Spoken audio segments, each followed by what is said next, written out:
আশীর্বাদ করি গণ্য ঠাকুর। এই আমার কাছে সেই এত রাত্রি তোমাকে কেন স্মরণ করেছি? আমার রানীর হাত থেকে গণনা করে বলতে হবে তার গর্ভে আর কোনো সন্তান আছে কি? ও এই বুড়ো বয়সে আবার সন্তানের খবর বলো ঠাকুর। আমি তোমাকে যা বলছি তাই কর। ঠিক আছে হরি বল। হে দেখি লক্ষ্মী তোমার হাতটা। হরি আর একটু হাতটা ঠাকুর দেখবা দিবে না?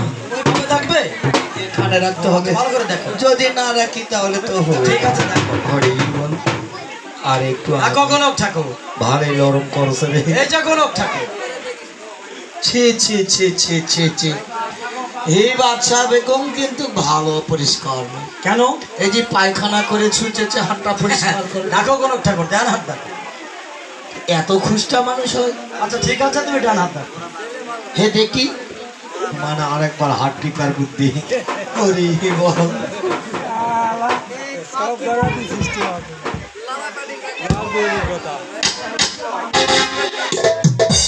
হরে কৃষ্ণ হরে রাম হরে বিজ্ঞার প্রতিরাম। বগ ধরো বগিলা কালো প্রাসাদের উপর একটা মই চক্কর গেল কেন? আমি কি সেই গণনা করতে বলেছি? আরে বাবা বুঝতে পারেননি।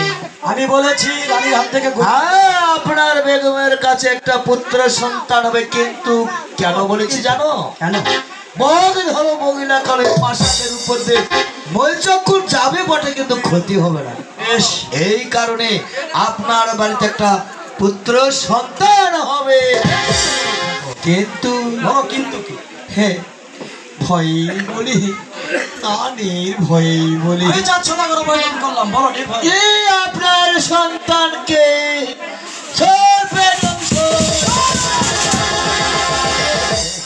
সাপের বাবার ক্ষমতা সর্পের অংশ। বেশ তোমার কোরআনে আমি খুশি হয়েছি, তাই তোমাকে আমি কিছু পয়সা উপহার দিয়েছি।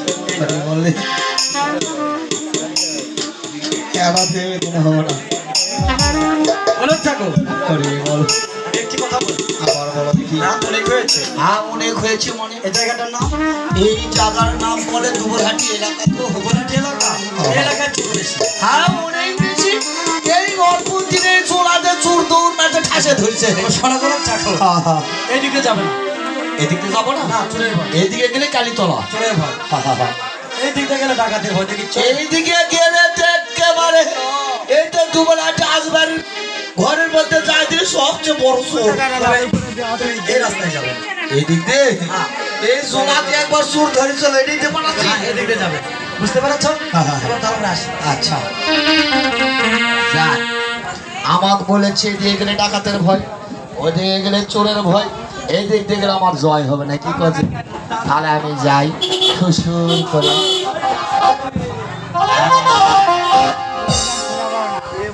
হইয়াকে যদি